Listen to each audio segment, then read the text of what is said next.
सबसे पहले सभी को राम राम। आज हम कक्षा 10 के मॉडल पेपर नंबर 5 को हल करेंगे। खंड 6 सवाल नंबर 15। सवाल नंबर 15 में यहाँ दिया गया है, यदि बिंदु ए जिसके निर्देशांक बी के निर्देशांक सी के निर्देशांक और डी के निर्देशांक ये हमें कुछ दिए गए समांतर चतुर्भुज के शीर्ष है। इसमें हमें जो बिंदु डी दिख रहा है उसमें एक्स और वाई है, उन्हें हमें ज्ञात करना है, वो क्या आएंगे। तो सबसे पहले इसके लिए हम क्या बना लेते हैं, यहाँ पर एक समांतर चतुर्भुज बना लेते हैं। समांतर चतुर्भुज जिसके शीर्ष हमारे पास है ए बी सी और डी। ए हमारे पास है, उसके निर्देशांक 6 और 1 हमें दिए गए हैं, बी के निर्देशांक भी हमें दिए गए हैं, सी के निर्देशांक भी हमारे पास है और निर्देशांक डी के भी हमारे पास है, जो भी हमें दिए। हमें ये एक्स वाई का जो मान है वो ज्ञात करना है। तो सबसे पहले हम क्या करेंगे, हमें जो निर्देशांक दिए गए हैं उनसे हम लेते हैं विकर्ण। विकर्ण होते हैं ए से लेके सी और बी से लेके डी। एक चीज ध्यान रखिएगा, समांतर चतुर्भुज में जो विकर्ण होते हैं वो हमेशा बराबर आते हैं। बराबर कैसे, यानी कि ए सी बराबर आएगा बी डी। समांतर चतुर्भुज में विकर्ण हमेशा बराबर होते हैं, जैसे ए सी विकर्ण बराबर आएगा बी डी के। ठीक है, तो हम क्या करते हैं, यहाँ पर मध्य बिंदु यहाँ पे जो बनेगा, हम यहाँ पे कोई बिंदु के निर्देशांक ले लेते हैं और हम क्या करते हैं, जो ये मध्य बिंदु है ये दोनों की विकर्णों का बीच में ले लेते हैं और मध्य बिंदु के फॉर्मूले से इसे ज्ञात करेंगे। तो मध्य बिंदु के निर्देशांक के फॉर्मूले होते हैं, x का होता है x1 प्लस x2 भाग में 2 और ऐसे ही y के निर्देशांक क्या निकलेंगे, y1 प्लस y2 भाग में 2। तो हमें सिंपल क्या करना है, पहले AC भुजा ले लेते हैं, फिर बराबर में BD भुजा लेंगे। तो सबसे पहले हम यहाँ पे लेते हैं AC भुजा। तो AC में हमें पता है x1 x2 कौन सा है, x1 हमारे पास 6 और x2 है 9, 6 प्लस 9 भाग में 2। ऐसे ही हम निकालते हैं y1 और y2। तो y1 हमारे पास है 1 और y2 है 4 भाग में 2। इन्हें हम हल कर लेंगे। इसके साथ ही हम ले लेते हैं यहाँ पर BD विकर्ण। BD विकर्ण में हम पता है x1 ये रहा, x2 ये रहा। तो सिंपली हम फॉर्मूले सेम ही रहेगा, सीधे मान रखते हैं। तो हमारे पास यहाँ पे x1 रहेगा 8 और x2 रहेगा x भाग में 2, फिर y1 रहेगा 2 और प्लस में y2 रहेगा सिर्फ y भाग में 2। तो यहाँ पे 6 और 9 हो गए हैं 15 भाग में 2, 1 और 4 हो गए हैं 5 भाग में 2, बराबर में 8 और x को हम प्लस नहीं कर पाएंगे, तो ये एज इट इज वैसे का वैसे ही रहेगा। ठीक है, हमें एक चीज करनी है यहाँ पर, 8 प्लस एक्स बटे में 2 और कोमा में 2 प्लस वाई बटे में 2, क्योंकि उन्हें हम जोड़ नहीं सकते, एज इट इज हम लिख देंगे। अब हमें सिंपल क्या करना है, हमें पता है ये x के निर्देशांक थे AC विकर्ण में और BD विकर्ण में x के निर्देशांक थे ये थे AC विकर्ण में y के निर्देशांक और ये थे BD विकर्ण में y के निर्देशांक। तो देखो x के निर्देशांक बराबर रहेंगे x के और इसी प्रकार y के निर्देशांक y के बराबर रहेंगे। तो पहले हम इसे हल कर लेते हैं। सबसे पहले देखो 15 बटे 2 है, ये भाग में 2 था, बराबर से इस तरफ आया तो किसमें आएगा, गुणा में। बाकी 8 प्लस एक्स वैसे का वैसा। तो यहाँ पे 2 से 2 कट गया है, 15 है, ये प्लस का 8 इधर आया, किसका हो जाएगा, माइनस का, बराबर में है x। तो यहाँ पे बचेगा यहाँ पर 7 बराबर में x। तो ये आ गया x का मान। इसी प्रकार y का निकालेंगे हम। y के निर्देशांक आए थे 5 बटा 2 और यहाँ पे था 2 प्लस वाई बटे 2 के बराबर। तो देखो 5 बटा 2 है, ये भाग वाला 2 इधर आ गया गुणा में, बराबर में 2 प्लस वाई, 2 से 2 कट गया 5, ये प्लस का 2 इधर आ गया, किसका होगा, माइनस, बराबर में वाई और बचेगा वाई का मान 3। तो हमें क्या करना था, x और y का मान ज्ञात करना था। x का मान 7 और y का मान 3। सवाल नंबर 15 ये समाप्त हो गया है। अब हम देखते हैं अथवा में अगला सवाल। अगले सवाल में हमें दिया गया है, यदि दो बिंदु हैं A और B और उनका मध्य बिंदु है ये, तो बिंदु A और B के मध्य दूरी हमें ज्ञात करनी है। सिंपल कैसे करेंगे, आइए समझते हैं। यहाँ पर सबसे पहले अथवा में ये दूसरा सवाल, यहाँ पे हमें दिया क्या गया है, सबसे पहले बिंदु A और B है, एक रेखा बना लेते हैं, बिंदु A और बिंदु B। बिंदु A के निर्देशांक हमारे पास है -2 और 5, ये x का और ये y का, और बी का निर्देशांक है -5 और y, ये x का और ये y का। इनका कोई मध्य बिंदु है, मध्य बिंदु का मतलब आप समझ गए हैं, दोनों तरफ से बराबर। उसके निर्देशांक भी हमें दिए गए हैं, जो हमारे पास है -7/2 कोमा में 3, x के और y के निर्देशांक। ठीक है, अब हमें करना क्या है, हमें यहाँ पर a और b के बीच में जो दूरी है, ये दूरी है a और b की, ये हमें ज्ञात करनी है। अब हमें पता है कि दूरी तो हम ज्ञात कर सकते हैं प्रश्नावली 7.1 में दूरी का सूत्र लगाकर, लेकिन दूरी के लिए हमें x1, x2, y1 और y2 का मान हमारे पास है नहीं, तो ये हमें निकालना पड़ेगा। तो ये है y, और y के निर्देशांक को हम कैसे निकालेंगे आइए समझते हैं। देखिए y को मान के निकालने का सिंपल तरीका है, यदि हमें मध्य बिंदु दिया है तो पहले हम मध्य बिंदु का सूत्र लगाएंगे y का ही, जो होता है y+1 y2 भाग में 2। तो देखिए y का मान जो मध्य बिंदु से निकलेगा वो हमें दिया गया, ये x का होता है, ये y का होता है, कितना है 3। y1 हमारे पास कितना है 5 और y2 हमारे पास है y। एक बार समझ लेते हैं भाग में 2, ये होता है x1, ये होता है x2, ये होता है y1, ये होता है y2। मध्य बिंदु यदि उनका कोई अनुपात दिया गया तो वो हमें पता है यहाँ पे मिलता है, और उसमें पहले x का फिर y का आता है। तो मैंने y का मध्य बिंदु का फॉर्मूला लगाया, तो y का मान हमारे पास है, और मध्य बिंदु का फॉर्मूला होता है y1 और y2 भाग में 2। तो ये y का मान हमें निकालना था, इसको निकालने के लिए सिंपल क्या करते हैं, 3 है, ये भाग में 2 बराबर के इधर आएगा तो गुणा में 2 आएगा, बराबर में 5 प्लस y था, ये 3 दूना 6 हो गया, ये प्लस का 5 इधर आएगा, किसका गया माइनस का, बराबर में है y, और y का मान कितना आ गया 1, यानी यहाँ पर जो y है उसका मान कितना आ गया 1 आ गया है। अब हमें करना था, अगर y का मान आ गया है तो y1 और x1 x2 और y2 हमारे पास सब पूरे हो गए हैं, तो हमें AB भुजा थी उसकी बीच की दूरी निकालनी थी, और दूरी निकालने के लिए हमें क्या करना है, AB की दूरी निकालने का फॉर्मूला होगा 7.1 से, 2 था अंडर में x2 माइनस x1 और होल स्क्वायर, उसके बाद में था plus y2 minus y1 whole square. तो देखिए AB में x1 ये रहा, x2 ये रहा, y1 ये रहा, y2 हमारे पास था नहीं लेकिन हमने पहले निकाल लिया है। तो देखो अब क्या करेंगे, अंडर रूट रहेगा, x2 हमारे पास ये रहा माइनस का 5, फिर फॉर्मूला माइनस, x1 हमारे पास है माइनस का 2।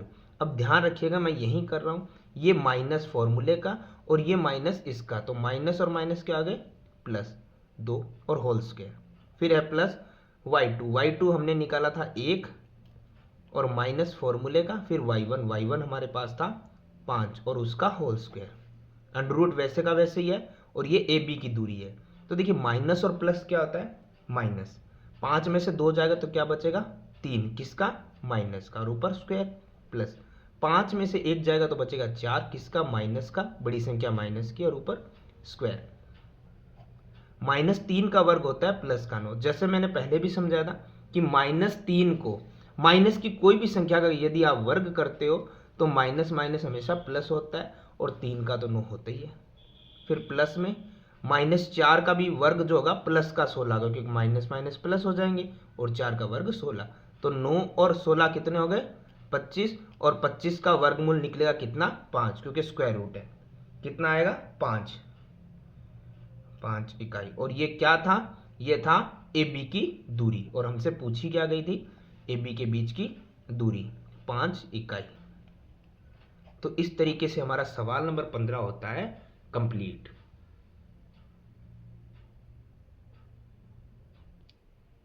आगे हमें दिया गया है सवाल नंबर 16। सवाल नंबर 16 में हमें यहाँ दिया गया है, सबसे पहले O केंद्र वाला एक वृत्त है जिसपे P बाहरी बिंदु से PA और PB स्पर्शरेखाएं डाली गई, आकृति हमें दी गई है, और साथ में ये बोला कि सिद्ध करो कि जो ये AOBP ये एक चतुर्भुज, जैसे मैंने पहले ही बताया था 4 भुजाएं तो ये चतुर्भुज बनता है, हमने काफी बार किया भी है, लेकिन अब ये सिद्ध करना है कि ये चतुर्भुज है और ये चक्रीय चतुर्भुज है। ठीक है, तो हम कैसे सिद्ध करेंगे यही समझते हैं। सबसे पहले हमें पता है कि हमें क्या दिया गया था, हमें दिया गया था एक वृत्त जिसके अंदर PA और PB स्पर्शरेखाएं थी। सिंपली आपको बताया गया है कि प्रमेय 10.1 के अनुसार यदि कोई त्रिज्या जो वृत्त की स्पर्श रेखा पे हमेशा क्या डालती है, लंब डालती है, ऐसे ही OB भी वृत्त की त्रिज्या है और PB जो स्पर्शरेखा है उस पर हमेशा लंब डालेगी। तो सबसे पहले हम यही ले लेंगे, ठीक है। यहाँ से O से लेके A लंब डालेगा किस पे, PA भुजा पर, यानी कि 90 का कोण बनाएगा, सीधी सी बात है, ठीक है। इसी प्रकार OB जो भुजा है वो भी लंब डालेगा किस पर, स्पर्श रेखा PB पर। और ये किस में बताया गया था, ये प्रमेय 10.1 में बताया गया था, ठीक है। यानी आप सिंपली समझ चुके हैं कि जो हमारा यहाँ से कोण बन रहा है ये OAP ये 90 का रहेगा, जो मैं बार बार बता रहा हूँ आपको, ये लिख लीजिए वरना याद नहीं रहेगा। OAP कोण OAP बराबर 90 का है। इसी प्रकार OBP भी कितने का रहेगा, 90 का।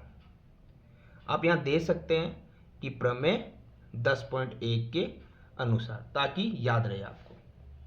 अब इसके बाद हमें यहाँ पे क्या दिया गया, चक्रीय चतुर्भुज। देखिए चतुर्भुज बनाने के लिए सिंपली हमें क्या करना है, जो ये कोण आ रहे हैं इनको हमें प्लस करना पड़ेगा, क्योंकि चतुर्भुज के चारों कोणों का योग कितना होता है, 360।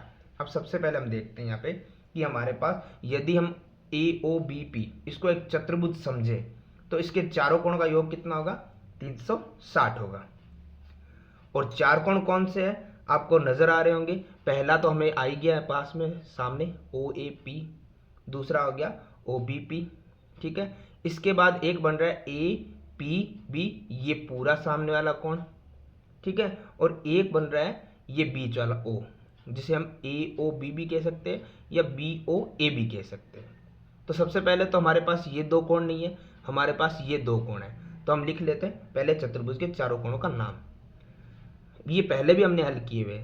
एक हो गया OAP, दूसरा हो गया OBP,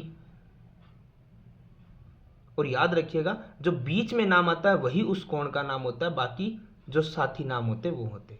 फिर तीसरा था APB, क्योंकि P पे बन रहा है इसलिए मैंने बीच में P को रखा है।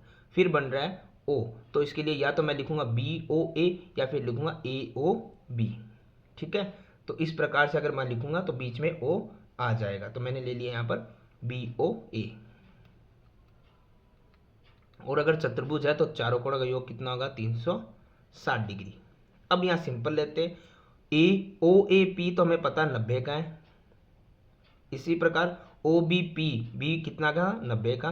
बाकी दो कोण हमें पता नहीं है, तो वैसे के वैसे ही हम लिख देंगे, बराबर में 360। ये दोनों का जोड़ हो गया 180। ये कोण वैसे के वैसे रहने वाले हैं, बराबर में 360 डिग्री है। और अब ये दोनों कोण जिनके नाप हमें पता नहीं है वैसे के वैसे रहेंगे, APB और BOA, और बराबर में 360 था। ये प्लस का 180 इधर आएगा तो किसका आ जाएगा, माइनस का 180, तो घटने पे आएगा 180 डिग्री। और दोनों कोण APB और प्लस में BOA, ये होगी हमारी समीकरण नंबर 1, ठीक है।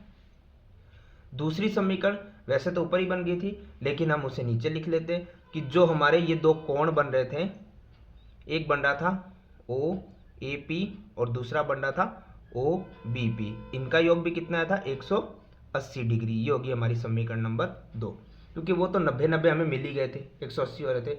बाकी ये दो कोण हमें पता नहीं है, लेकिन इनका दोनों का योग कितना आ रहा है, 180, समीकरण 1 में और समीकरण 2। अब इन दोनों समीकरण से हम देखते हैं तो दोनों समीकरण क्या आ रही है, बराबर आ रही है। ये भी 180 के, ये भी 180 के बराबर आ रहे हैं, ठीक है। और यदि दोनों के सम्मुख कोण हमारे कितने आ रहे हैं, संपूरक आ रहे हैं, और संपूरक है तो मतलब जोड़ने पे 360 तो बन ही रहा है। यानी कह सकते हैं कि यहां पर सम्मुख कोण मतलब जो आमने सामने कोण, वो क्या है, संपूरक। संपूरक मतलब 180 डिग्री। अतः यह चतुर्भुज AOBP एक क्या है, चक्रीय चतुर्भुज है। और सिद्ध करने वाले सवाल में हम आखिर में क्या लिख देंगे, इति सिद्धम, यानी कि कंप्लीट। आगे वाला जो सवाल अथवा में हमें दिया गया है उसे हम ध्यान से समझ लेते हैं। वहाँ पे दिया गया है फिर से एक त्रिभुज वृत्त बनाना हमें। तो सबसे पहले हम वृत्त बना लेते हैं।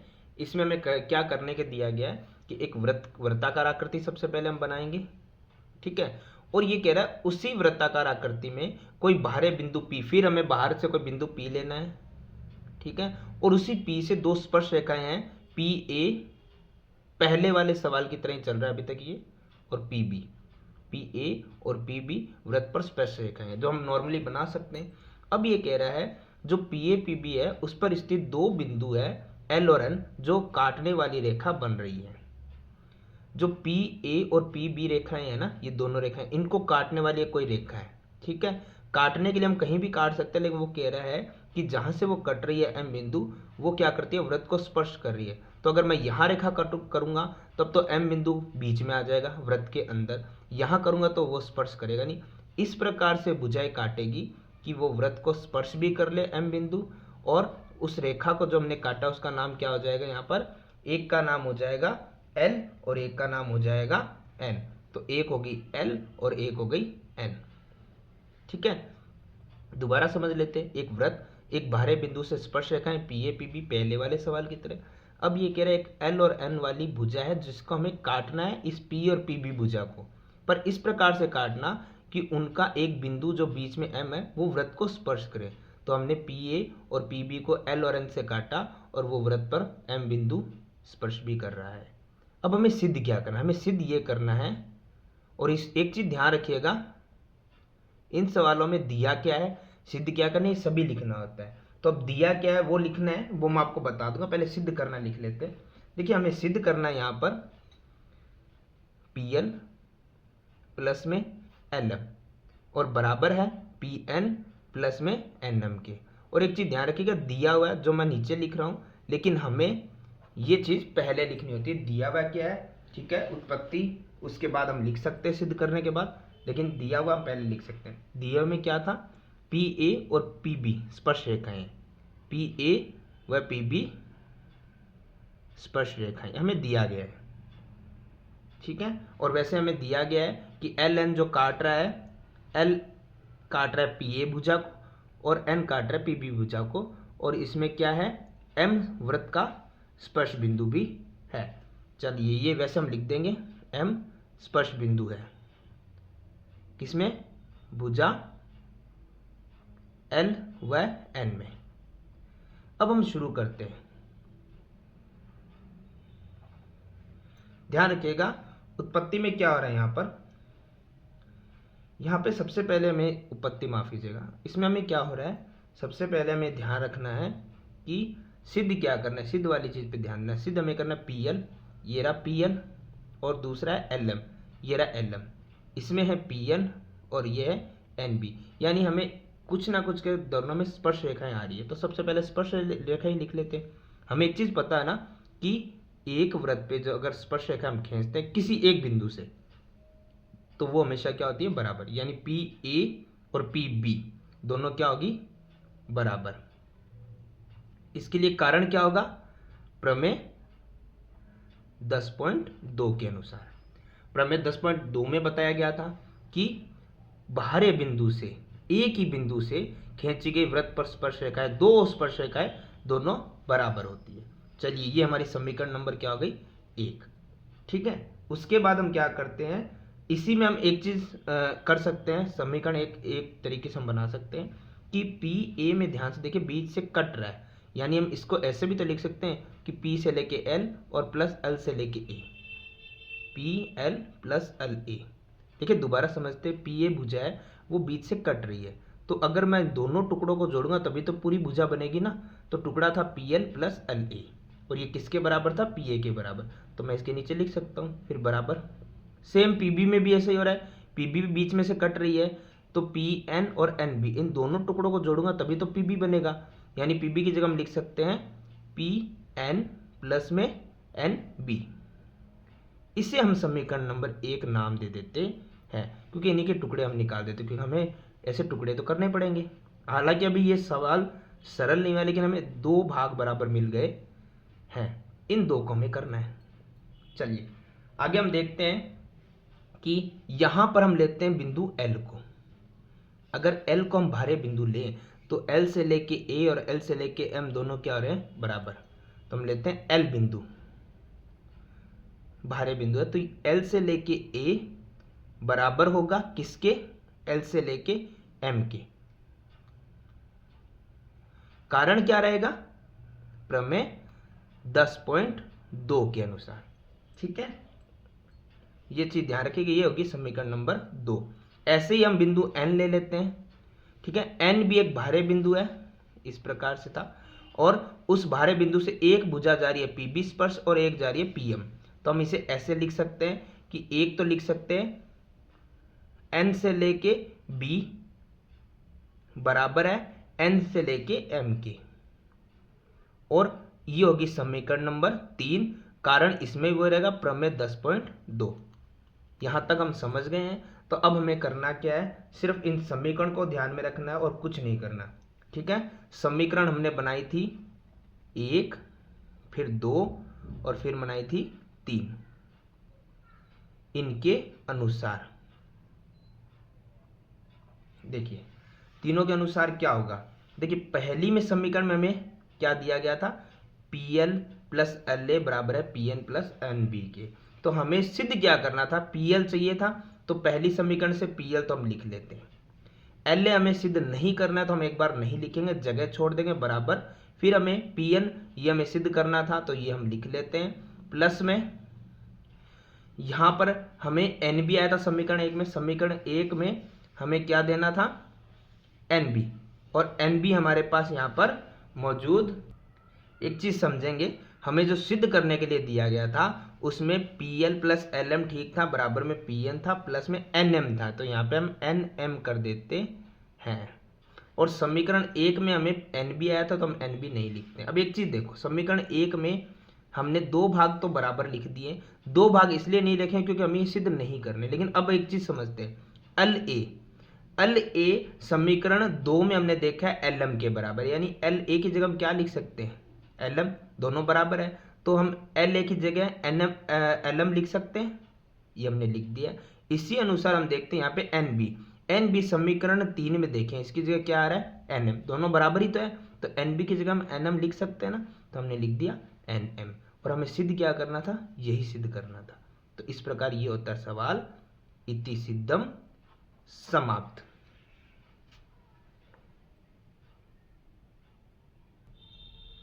आगे है सवाल नंबर 17। सवाल नंबर 17 में हमें दिया गया है, निम्न बारंबारता बंटन का बहुलक ज्ञात कीजिए। यानी इसमें हमें क्या करना है, बहुलक निकालना। और बहुलक निकालने के लिए हमें पता है कि जो हमारी सारणी होती है उसमें हमें कुछ अतिरिक्त बनाने की आवश्यकता नहीं होती, यही सारणी है, इसी सारणी से हमें बहुलक निकालना है।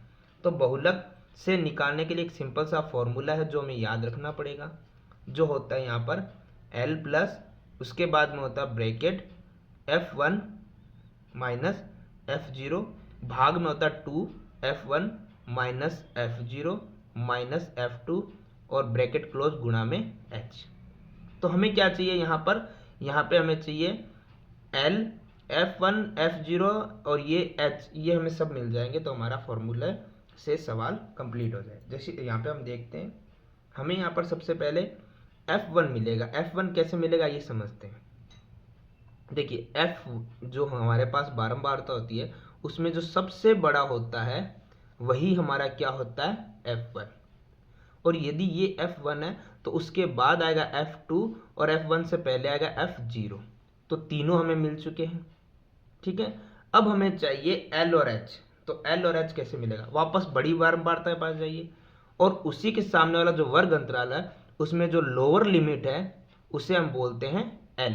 नाम से पता चला लोअर लिमिट यानी L।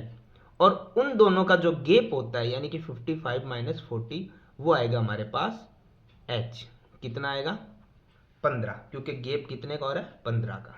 तो अब L हमारे पास कितना था, 40 प्लस ब्रैकेट F1 हमारे पास था 44 माइनस F0 हमारे पास था 20, भाग में 2 की गुणा हो रही है F1 से।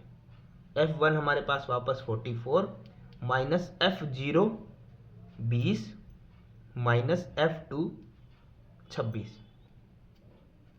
ब्रैकेट क्लोज गुणा में h जो हमने पहले ही निकाल लिया है 15।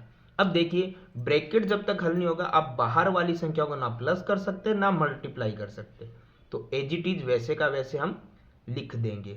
ब्रैकेट हल करना है उसे हम करते हैं।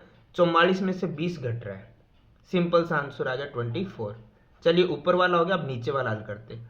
2 की गुणा जब 44 से करेंगे तो क्या आएगा 88 माइनस, ये माइनस माइनस दोनों क्या आ रहे हैं, माइनस माइनस होते हैं प्लस, तो 20 और 26 कितने हो गए 46। वापस से ब्रैकेट है तो बाहर वाली संख्या एज इट इज वैसे की वैसी हमें रखनी है।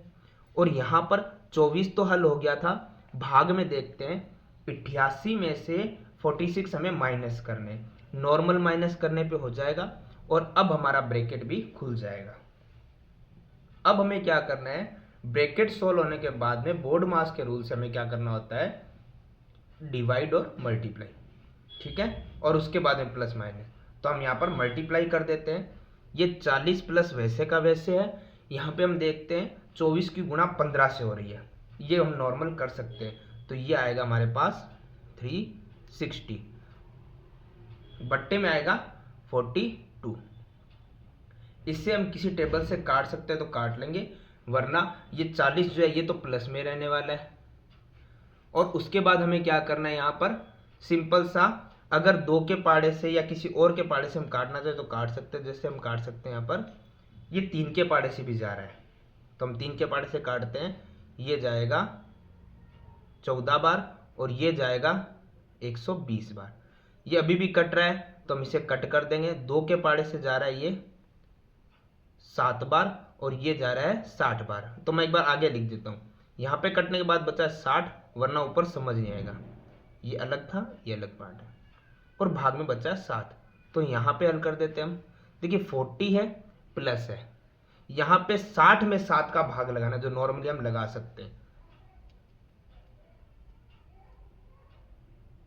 ये आगे फिर जाता रहेगा, फिलहाल हम यहाँ तक करते हैं। अब 40 प्लस 8 तो हो गया 48 और पॉइंट के बाद 57, ये हमारा क्या निकल गया है, बहुलक। सवाल नंबर 17। आगे हमें दिया गया सवाल नंबर 17 में अथवा में सवाल। इसमें हमें करना क्या, सिंपल हमें क्या करना है, कुछ नंबर्स दिए गए हैं और इनका हमें माध्य, माध्यक और बहुलक तीनों निकालने, ठीक है।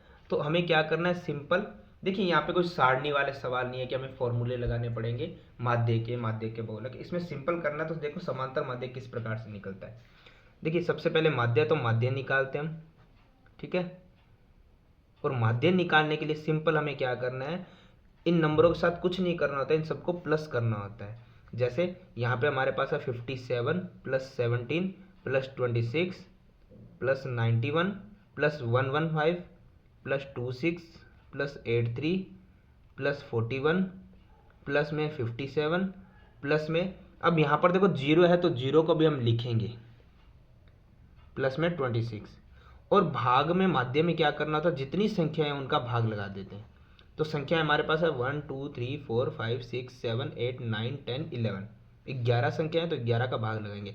ऐसा मत कीजिएगा कि अगर जीरो है तो हम सोचते हैं जीरो की वैल्यू नहीं है तो हम 10 संख्या लिख के 10 का भाग लगाएंगे, नहीं, अगर जीरो है तो उससे भी आप यहाँ पे ऐड करेंगे, तो हमारी संख्या कितनी हो रही है, कुल 11। अब हमें क्या करना है, माध्यम में सिर्फ इनको प्लस करना है और भाग में 11 का भाग लगा देंगे। तो यहाँ पे हमारा हो रहा है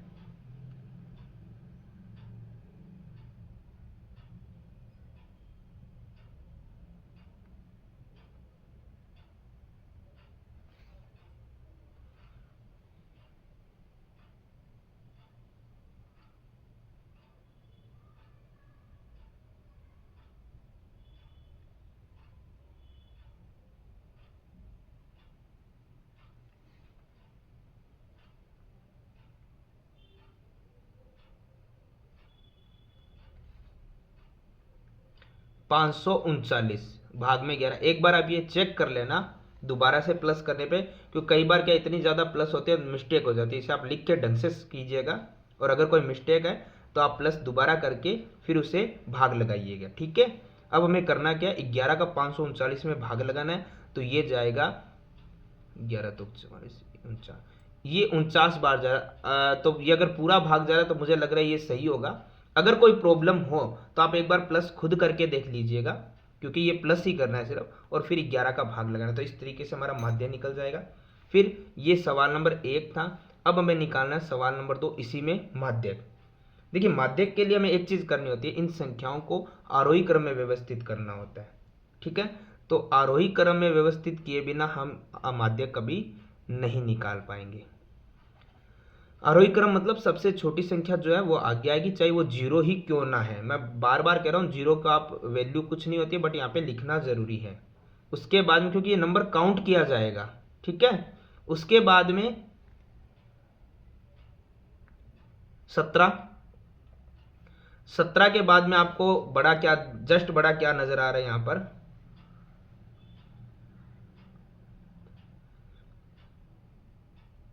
26 ही नजर आ रहा है। और 26, एक चीज ध्यान रखिएगा, 26 जितनी बार उतनी बार हमें लिखना पड़ेगा। ऐसा नहीं 26 हमने लिख लिया दोबारा क्यों लिखे। 26 एक बार, दो बार, तीन बार है तो तीनों बार हमें लिखना पड़ेगा। यहाँ पे 11 संख्याएं आनी चाहिए, मतलब आनी चाहिए। उसमें जीरो है तो जीरो भी, कोई संख्या दोबारा रिपीट हो रही है तो फिर ठीक है। उसके बाद में यहाँ पे 26 के बाद बड़ा क्या आ रहा है, 43 नजर आ रहा है। तो हम 41, 43 नहीं 41 के बाद 2 4 6 संख्याएं हो चुकी हैं। 41 के बाद आ रहा है हमारे पास 57, और ये 2 टाइम्स है, 2 बार है तो दोनों बार हम यहाँ पर लिखेंगे। 57 के बाद देखो 57 होगी, 17 होगी, 26 होगी, 91 115 नहीं हुई है, 26 41 57 0। अब हमारे पास बचा है यहाँ पे 83 91 और 115। तो यहाँ पे हो गया 83 91 और 115। अब करना क्या था, अब समझते हैं। देखो एक चीज हमें करना है, माध्यक में जब भी आप माध्यक निकालें तो यदि गिनने पे हमारी संख्या सम में आ रही है, सम संख्या में आ रही है, तब तो फॉर्मूला होता है n/2। और यदि विषम में संख्या आ जाए तो फॉर्मूला होता है n+1/2। और n होते हैं वो पद, ठीक है, जो हमने 5वीं प्रश्नावली एपी में भी सीखा था। तो देखिए हमारे पास यहाँ पे संख्या आ रही है 1 2 3 4 5 6 7 8 9 10 11 विषम में, तो फॉर्मूला लगेगा n+1 भाग में 2। तो n यानी पद 11 है, प्लस में 1 भाग में 2, तो ये आएगा 12 भाग में 2 करने पर 6। और 6 माध्यक नहीं है, माध्यक होगा, ये माध्यक का फॉर्मूला था सिर्फ, ठीक है। माध्यक कैसे निकलेगा वो देख लेते हैं। माध्यक निकलेगा जब हमने आरोही क्रम में संख्याओं को व्यवस्थित किया था, तो ये जो छठी संख्या वो हमारा माध्यक होगा। जैसे 1 2 3 4 5 6 कितना होगा 41। तो यहाँ पर हमारा ये रन थे शायद बल्लेबाजों के, तो हम यहाँ लिख देंगे 41 रन, ठीक है। और इसी में तीसरा सवाल क्या था, बहुलक। देखिए इस प्रकार से बहुलक और भी आसान हो जाता है। हमें कोई फॉर्मूला नहीं लगाना, हमें सिर्फ देखना है कि जो संख्या ज्यादा बार रिपीट हो रही है वो बहुलक हो जाएगा। और ज्यादा बार रिपीट क्या हो रहा है उसके लिए हम देख सकते हैं, यहाँ पे आप बारंबारता काउंट करके देख सकते हैं कि हमारे पास 57, या यहाँ पे हमने लिखा भी था, देखो 0 17 एक बार है, 26 3 बार है, 57 2 बार है। तो यहाँ पे ज्यादा क्या आ रहा है 26, तो हम लिख देंगे सबसे अधिक। पूरा लिखना ही पड़ेगा हमें कि यहाँ पर, क्योंकि आप डायरेक्ट आंसर लिखोगे तो उसके नंबर पूरे मिलने वाले नहीं है। यहां पर बारंबारता 3 अधिकतम है, यानी 3 बार आई है। और वो 3 बार आने वाला कौन सा विचर है,